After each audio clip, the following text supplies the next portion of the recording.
This podcast is part of the Shareable Podcast Network. Learn more at shareable.fm. This is a Shareable mini episode where I ask the guest 10 important, big questions, and they have to answer them as fast as they possibly can. I call it Think Fast. Welcome back to Think Fast. My name is Jeff Gilbert. I'm your host, and today with me on Think Fast is Pablo Ambrosia, and we are going to talk about the 10 rapid-fire questions that he's going to answer today. Pablo, are you ready? Yes, sir. All right. First question. What is one book that everybody listening should read next? Jocko Willick's Extreme Ownership. Sorry. Yep. I make all the people that work for me, anybody who's going to work for me or work with me, they all have to read this book. I thought when I was first told to read it, I looked up Jocko and I was like, all right, I get it. Ownership, ultimate, bravado, macho. When you read the book, that is simply not the case. Yeah. This idea of the onus being on the speaker and not the listener is to me like, it's like another golden rule. Do unto others. And something that if right now the world was doing more of, I think we would be way better off. He has this one chapter. He talks about these rules, and he has this one rule that as the leader, the onus is on you to be understood. It is not on them to understand you. Right. And I kind of take that and I extrapolate it into other parts of my life. But when I talk to my wife, I have to make sure that, especially if we're not getting along, I have to make sure that she fully understands what I'm trying to say. And most importantly, what I'm trying to convey. Because if I'm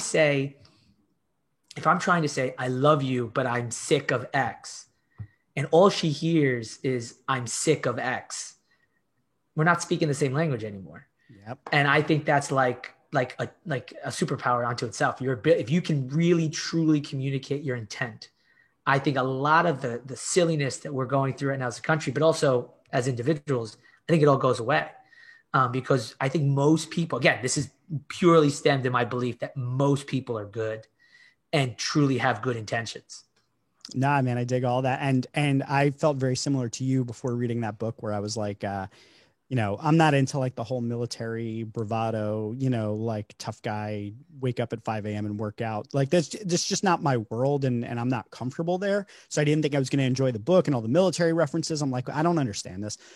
But I read the book and I was like, this book is absolutely amazing. And it's like such a call to action to be a better leader and to take responsibility and ownership for, your relationships, for, your leadership, for your all different things. It's such a phenomenal book. It's a really good recommendation. Okay. Question 2, what's your favorite podcast? And you can't say Shareable.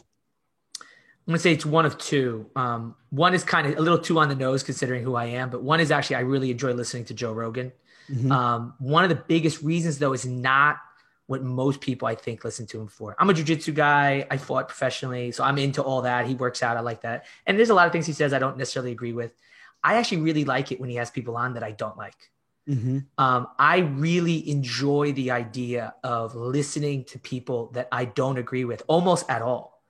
And the reason for that is I think it strengthens my resolve on things I believe in. It forces me to question things that I believe in because I get to hear someone who's probably fairly, intelligent or not, but can make a good argument, or most importantly, is very erudite and can put things in a way that forces me to go, And now okay, you know what? I got to go look into that. I got to go see, was he right? Was he lying? Oh, well, he wasn't lying. All right. Yeah. But he left this part out. You know what I mean? Like it forces me to question assumptions. Yeah. And I think that's really, really important. I'm a big proponent of the way you beat bad ideas is with good ideas. And just like you need to train your body by making it do things it doesn't want to do, you train your mind by making it hear things it doesn't want to hear and really rub it against that friction and be like, okay, now I know why I really don't like that idea. Or maybe that idea has merits, but I think it's answered in this way. You know what I mean? Really forces me to be more three-dimensional with my thinking. I dig it. And then the other one has nothing to do. It's just, it's aggressive comedy. I like edgy, in your face comedy. I'm a Bill Burr kind of like, I want to go, oh my God, like stuff like that. So I really enjoy a podcast called You Know What, Dude. It's like a comic hang from a bunch of New York comics. And they just, they just crush each other. It's basically an hour and a half of like 4 or 5 comics, men, women, gay, straight, all the whole gambit, because it's New York comedy scene. So it's really, really, really diverse. And then just giving it to each other. And I think that there's a unity in having that kind of freedom with one another. So like I spent a lot of my time in gyms and on fighting mats and in rings, which is this super, you would think, super bravado. And some of them are, for sure. And I try to avoid those as much as I can. The places that like those that I love the most are almost invariably very diverse. But there's this equality because everyone here is trying to do the same thing. So it doesn't matter if you're, Black, white, Asian, LGBTQ plus, male, female, we're all trying to do the same thing. And because of that, we can kind of give each other crap. And there's this equality. I give you crap, you give me crap, and it's all coming from a good place. Mm-hmm. And I like that. I really enjoy hearing that. I think there's a humanity to it that sometimes we forget about. I dig that, man. I had an idea for a podcast a while back that I am not qualified to host, but the idea for the show was going to be called The Line. And it was just going to be comedy that tries to figure out where's the line. Where's the line? And I think that's important. I think that's like really there's a subreddit I follow called Too Soon.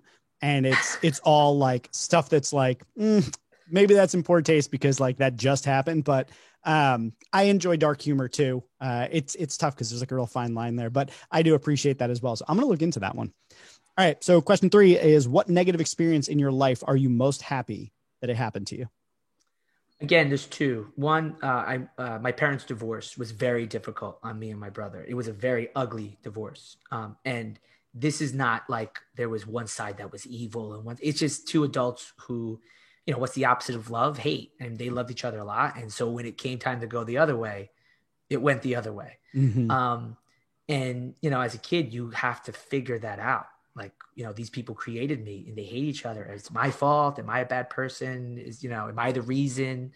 And it's exacerbated by the fact that we went from living on literally a castle on a hill. Like we lived on next to Kipps Castle in Verona, this big, big, beautiful house, to living in Orange in a not so nice place. Our block was a really dangerous block. I got into a ton of fights and altercations. And while all that was incredibly scary, I am who I am.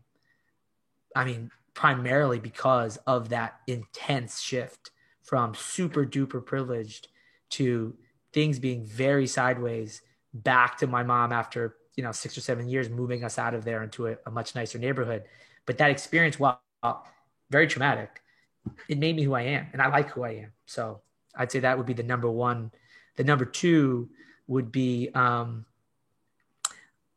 those physical, being jumped and getting into a lot of physical altercations, they're terrifying and they're horrible. And I don't suggest it for anybody.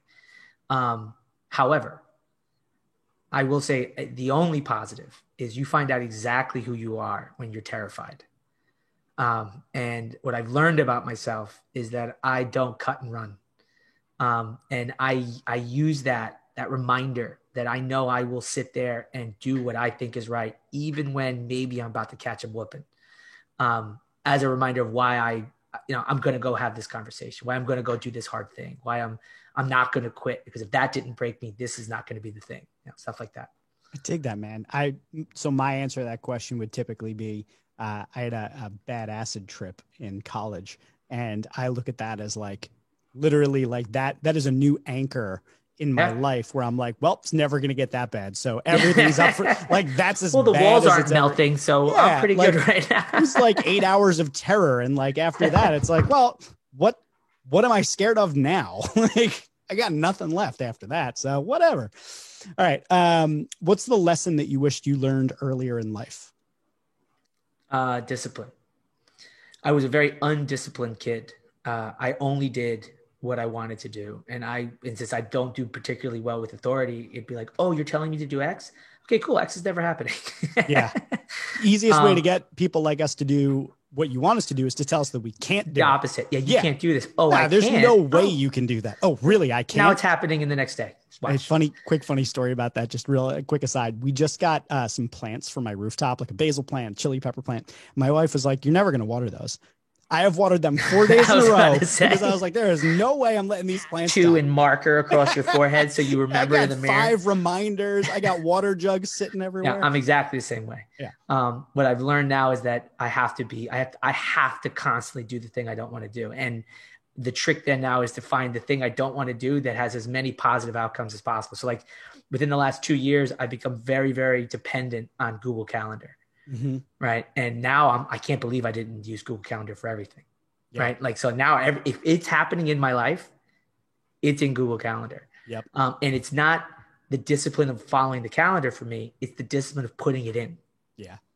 And that now has freed me up to be so much more productive and get so much more done and be much more free. Now, when it's done time, I can go play my video game, or, you know, I'm into like dorky video games. I don't play first person shooters. I want like big story. I want to put 100 hours in. I want to have magic. What are you on, a console or are you a PC gamer? I'm right now a console player because I decided to take the hit and buy my son a PC instead. But my next purchase is a PC for me. What's your console? PlayStation 4. Okay, cool. I tried to get a PlayStation 5, but you know, scammers and such, I couldn't get my hands on one. Yeah, so I actually only got mine because somebody sent me a referral fee, and I was like, well, if I put this directly into the PS5, it's basically like buying it retail. Yeah, so that's awesome. That's how I wound up getting mine. But yeah, it's like I'm playing a game right now called Pillars of Eternity. Like it's just straight up D&D on a console. Like that's my jam. I love stuff like that. All right, cool. What do you believe is the most important skill of the future? I would say the most important skill of the future is going to be this ability to communicate honestly.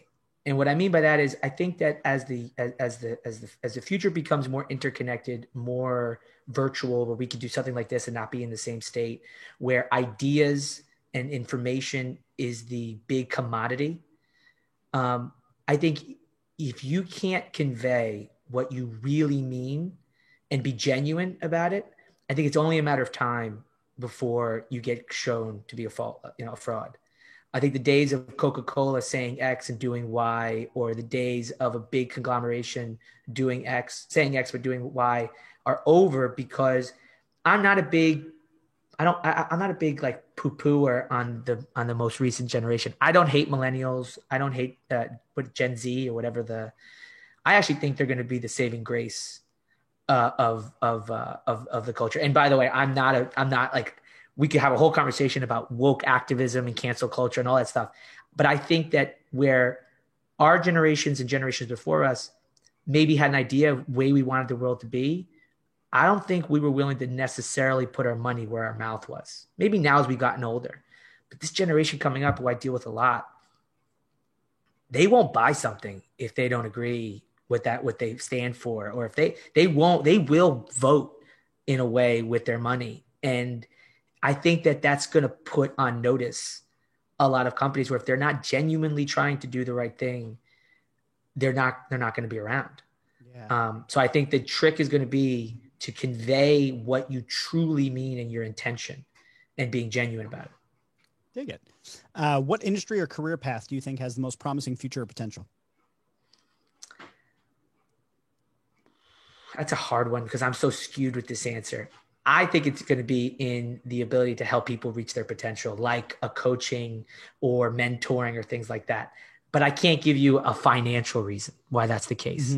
Mm-hmm. I think that individuals in the workplace are becoming more individuals and less cogs in a machine. Mm-hmm. And I think that companies are going to need to figure out how to make that person the best version of themselves, not just the best employee. So I think that they're going to have to employ people like, coaches and, psychologists, and who are there to really just help this person be a great person. Again, because I think, being genuine is going to be a commodity in the future. Okay. What is one thing that everybody listening to this episode should go and do today? They have to be able to either do it entirely today, or at the very least start it today. This is an obvious one considering what I do for a living. I think they should start exercising. And I don't necessarily mean it with this idea of looking a certain way. I think they should find the thing that they're going to get the most out of. Maybe it's strength training. Maybe it's going to run cardio, maybe it's working on energy systems, whatever it is, but go do it. And if you hate it, double down on it. Because again, while the physical aspects are really important for sure, I think it's going to force you to see the things that you don't want to see about yourself and give you an opportunity to fix it. Oh man, I keep thinking about myself at the gym. Okay, if you could have any one superpower, what would it be? Alternatively, you can pick one superhero or supervillain's entire set of powers, so it's up to you. So my son asks me this on like 3 times a day. So you've got like at least yeah. So ready? So I'm going to tell you, if I'm allowed to be completely OP, so completely overpowered, the number one power would be time manipulation. The ability to speed up or slow down time, when you think about it from a combative standpoint, is just like, you could be fighting, let's pick Superman, who's like the epitome of overpowered. If I can control time, I could slow him down to a crawl and do whatever I want. Yeah, if I need find to some kryptonite and then it'd be like, oh, here, there you go, homie. Like, have fun with this. If I needed to learn something, I could slow down time and then go speed up time to go do the thing I have to go do. So that's like the overpowered, unfair ability. If we take that off the, I think that's a great answer to the question, by the way. And no one has ever given that answer. I hear a lot of like flight. I hear a lot of flight is such a weird thing to want. I get it too. Like I would just want teleportation. Why fly? I exactly. My son was like, why don't you want to fly? He's like, well, if I can speed up time, I can get there in the blink of an eye. Yeah. Right. And if I say I couldn't do that, I teleport. I'm there immediately. Yeah. And I don't have to do anything to get there. Yeah. You don't have wind or bugs in your face. Like, it's cold up there. I think flying is a short-sighted superpower. Yeah. Now, if I can't have an OP power like that, believe it or not, I think the healing factor that either Wolverine specifically has, not Deadpool's healing factor. And the reason is the origin of the healing factors.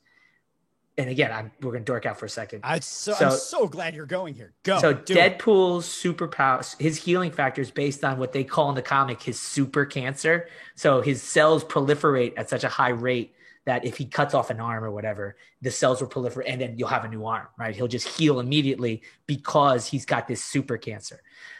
Wolverine's superpower, his super healing, is super adaptation. So every time he gets shot, his body gets better at healing from getting shot. Every time he gets stabbed, his body gets better at healing from getting stabbed. It's a little like Doomsday. Yes, very similar to that's where Doomsday got it from, by the way. That's the whole thing. But so I think that idea of a superpower is so powerful because it allows you to screw up. Right? I think knowledge earned is so much better than knowledge just given. So if I could learn that way and know that I could do anything, try anything, and learn from it. Hey, look, I could survive a 9-foot fall, not a 10-foot fall. I could learn Mandarin because I can live for a really long time because my body, heals. I could go learn Kung Fu today and Wing Chun tomorrow and kickboxing and my body will heal immediately. I could do all these things and know that I'm going to be okay and learn from those experiences. That would be my non-OP superpower. Super awesome. And I love the geeking out. And I know the answer to this next question, I think, but I'm still going to ask it. If there was a drug or vaccine that you could take that gave you an 80% chance of developing a superpower, random superpower, could be any superpower, you don't know what it's going to be, it's kind of grab bag, and a 20% chance of developing an incurable terminal disease, would you take it?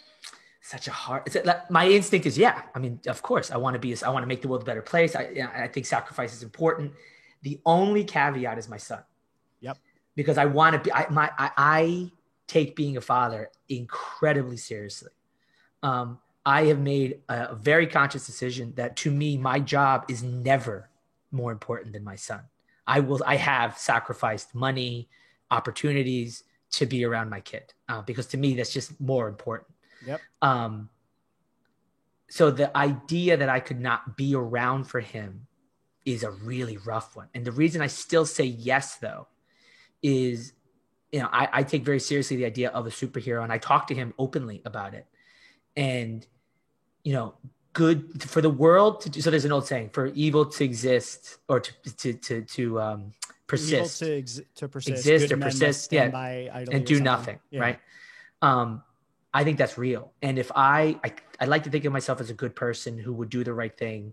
And if I could have a power that would fundamentally make the world a better place, I think 80% is a good chance. So it's interesting. There's so many different variables in here. There's like, so the incurable terminal disease, is it something that kills you in a year, 6 months, something that takes 25 years, right? True. So like That's that also changes could be it. that. Yeah. The 80/20 also changes it. And also what's in the grab bag of superpowers? Yeah. No, also, can I just like, levitate? Cause that's not cool. I don't want to just levitate. I was talking to a buddy of mine. I was like, what's the stupidest superpower? He's like, the ability to grow your hair. Like you would like, Did you ever watch? So I'm also an anime dork, right? Mm-hmm. So, and I've got my son into anime because he was watching YouTube, and I was like, enough with the 30-second. You need to watch a story. Yeah. And I couldn't get him into any other cartoons. So I was like, we'll watch Naruto together because I love Naruto in college. Yeah. He loves it. So I'm like, go watch this. When he got me into, which is every kid should be like forced to watch this cartoon. It's called My Hero Academia. Okay. Okay. The whole idea behind this comic, it's a manga originally and now a show. And I went and I read the mangas because I was like blown away by the show. The idea is that in this world, it's Earth, but it's, wherever else, something like 90-something% of people on the planet have a superpower. Okay. And the superpowers range from like totally useless superpowers. Like you have a beak and that's it. That's all you got. You're totally normal, but you have a beak. Or like super powered superpowers where they're like invulnerable and can shoot lasers Superman and fly. type Whatever. stuff. Yeah. And it runs the whole gambit. And the story follows this kid who is born with no superpowers, right? And all he's ever wanted to be is a superhero and do the right thing and be a hero to others. And there's these high schools that train people with powers. And inside the high school, you could be like a hero that like save people, or you could be like support, or you could be like disaster relief or whatever. So to make a long story short, he ends up getting powers, which is actually directly from, in like the second episode, so I'm not ruining anything, from the most powerful superhero, which is this guy called All Might, right? And what turns out is All Might, part of his power is his power gets passed from person to person when they get to a certain age. Now, usually it gets passed to somebody who already has powers. But this kid is like, there's this moment where he literally just jumps into this unwinnable situation to save his friend when all these other superheroes are just watching because they know they can't beat this guy. And so All Might sees the willingness to sacrifice and do the right thing out of this kid. So he chooses this kid. Well, the problem is All Might's powers are so strong that every time he even starts to use the powers, he breaks. So like there's this amazing scene in the first episode where he's going to break down this robot in a training session because he wants to make the high school, the superpowered high school. So he jumps up in the air and both his legs break. But he's in the air and both his legs are broken. He looks down, he realizes his legs are broken and he's like, oh my God. And he sees the robot coming closer. So he punches the robot and he blasts the robot to pieces. Now his arm's broken now. So he's falling to the earth and he realizes that if he hits the ground, he could probably be okay. But if he goes faster, he'll be able to save this little girl from the debris. So he like forces himself into the ground and he punches the ground to get her away, breaks his other arm. And so he's on the ground, just broken to bits. But his willingness to do the right thing, no matter what, is his real superpower. And so like he gets healed because there's another superhero who can heal people. So he gets healed. And the whole point of the show is his need to do Kaizen, constant improvement every day. Yeah. Through training to build his body and his mind and his ability to use his powers to eventually become the greatest superhero of all time. And like that. What is it called? My Hero Academia? My Hero Academia, right? That idea is like super, like that speaks to me on every possible level. But you said useless superpowers. Like every episode is like replete with like normal people in quotations with completely useless superpowers. Yeah. Like they just have really big ears or they can make things levitate, but only like 2 or 3 feet off the ground. Yeah. This one guy can do portals, but he can only make things go portals from like one spot to a foot over. So yeah. It's totally useless. They can carbonate water. Yeah, I know. Like exactly. Like completely useless superpowers, which is awesome. And then you have these guys with like amazing superpowers who can do cool stuff. That's awesome. I'm going to check that out. All right. So the final question is the big question. And I don't need to ask you if you're familiar with this concept. So I'm just going to go right into it. I have the Infinity Gauntlet and I am going to offer it to you. It has all 6 Infinity Stones in it. If you snap your fingers, it will cost you your life in this particular scenario. I know that that's an MCU scenario, not a comic book scenario necessarily, but in this particular question scenario and think fast, it will cost you your life. But as you well know, the Infinity Gauntlet with all 6 Infinity Stones grants you virtually unlimited power to change reality, anything that you see fit. The first question is, do you snap? And question 2 is, if you do snap, what happens after you snap? I snap. Obviously. Fuck. But what do I do? Because it's got to be one thing, right? I can't just be like utopia. Well, I mean, like you would have to be able to describe whatever it is. Yeah. You know what I mean? So like, you know, it is the Infinity Gauntlet. It's not like the Infinity Gauntlet can't very well be like, this is the most incredible thing ever, but like you can only have a very narrowly defined. So I'm going to go again. I know I've done this all day, but I'm going to pick 2 things because neither is perfect. And I'm going to bring up why they're not perfect. So I think that's important. First would be, I would immediately increase everybody's empathy by like tenfold. Right. The reason being, I think a lot of decisions and bad, horrible things that happen in the world, like right now, you know, what's happening in the Gaza Strip. Yeah. They're bombing each other again. People are dying. It's horrible. I think it's nearly impossible to bomb someone if you see them as something if you see them as human and are empathy. You know what I mean? Like, look, You're talking to somebody who is very skilled in violence and has spent 20 plus years both being more and more skilled in violence and teaching others to be very skilled in violence. We have a joke that while violence may not be the answer, it's always an option. You know, that being said, I don't ever want to have to be violent to anybody ever, like for any reason, if I can absolutely avoid it. That's because I see people as people, right? I think if you have a higher level of empathy, I think you'll see less of that. Now, the problem there is I'm basically taking away people's free will, right? If I'm forcing empathy on people, I'm fundamentally changing who they are as a person. Do they have the same amount of free will or not? I don't know. But like that would be one. And then the other is I would want, and this is a silly one, but I think it would make the world a better place. I would think the Earth's ability to like, if it could like talk to us and just be like, dude. Guys, the plastic problem. Like, it's yes, a little seriously. out of control. And like just flat out, yes, it's a real thing. You're screwing this up. And just get that whole question off the table. Yeah. And I think that would, again, I think it would inform a ton of decisions. I think you would see, you know, corporations not want to pollute the planet anymore, and war would be a less of an option because that does create, you know, a tremendous toll on the planet. I think those, and I know they're both kind of silly, but no, they're not silly. They're interesting. Those would be the ones I would pick. The second one makes me think of almost like reality with like narrator subtitles. Basically, this was a bad idea. You know? Yeah, they didn't. So exactly right. I like it. I think it's interesting. They're again based purely answers. on my idea that I think people are fundamentally good, and that most evil decisions are made out of either a willful neglect of empathy or a misunderstanding and the allowing of emotions to get involved in a decision that where it shouldn't have been. Love it, man. Well, thank you for playing along on Think Fast. Your answers were awesome. I'm looking forward to looking into My Hero Academia. And I think all the rest of your answers were fantastic too. I think that means that other people should tell their friends about it. They should share it, which would make this episode shareable. Wait, don't leave. If you've never listened to my fancy outro, do it just once for me, please. Okay, if you enjoy Shareable and you find it valuable, there's a few ways that you can support the show. One, you can share it on social media, which I strongly encourage. I mean, it's literally the name of the show, Shareable. Two, you can review it on iTunes, Stitcher, or wherever you get your podcasts. And if you're an Overcast user, as many of my listeners are, make sure to click that star button on the episodes that you like. The third way that you can support the show is by blogging about it or discussing it on your own podcast, or even by making a YouTube video where you talk about one of the episodes. And then the final way that you can support the show is by supporting it directly on Patreon. You can find the link in the show notes. Now, before I let you go, I want to tell you about one other thing. You see, Shareable is just one of many projects that I'm working on at any given time. I've got another podcast called Rogue. I do a live streaming show every week called The Heroic Council. I've got a blog where I release a blog post twice a week. And if you're looking to keep up with all sorts of different content that can help you grow and become a superhero in life, I want you to check out jeffgibbard.me. That's where I list all of my current projects and projects that are coming up in the future, including my forthcoming book, The Lovable Leader. It would mean a lot to me if you could go and check out some of the other things I've worked on, because I put just as much of my heart into those projects as I do into Shareable.